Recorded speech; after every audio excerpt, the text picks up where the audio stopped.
Olá pessoal, estamos aqui novamente com mais algumas dúvidas de nossos leitores e nesse terceiro vídeo sobre transformadores iniciamos com uma dúvida sobre resistência ohmica. Temos um leitor que nos diz que ele foi medir a resistência do enrolamento de um transformador e encontrou um valor muito baixo em relação ao que ele esperava para a resistência daquele componente. Porque ele calculou a corrente e a tensão e verificou que deveria dar um certo valor e na hora de medir não foi aquilo que ele encontrou.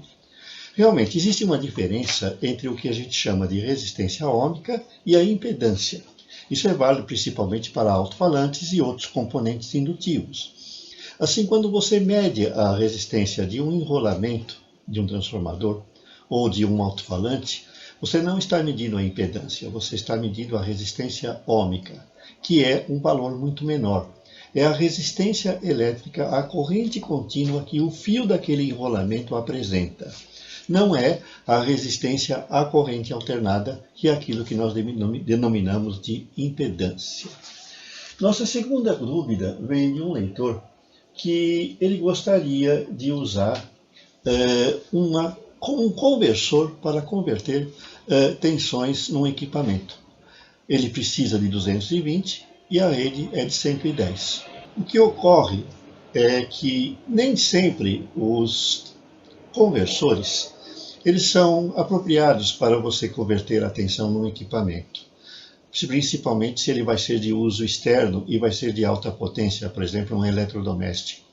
Nesse caso é muito melhor você contar com um transformador. E as lojas de eletrodoméstico, elas apresentam na sua linha de produtos transformadores que são justamente indicados para esse tipo de aplicação. Você mora numa localidade com rede de 110 e quer ligar uma geladeira de 220, ou vice-versa.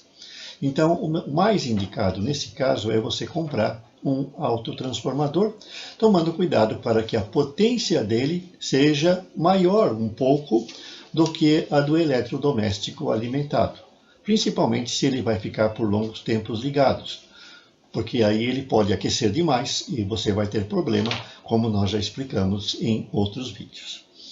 E nossa última dúvida é de um leitor que gostaria de usar uma fonte sem transformador num equipamento, porque ele diz aqui justamente que ele não tem muito poder aquisitivo e o transformador costuma ser um componente caro numa fonte.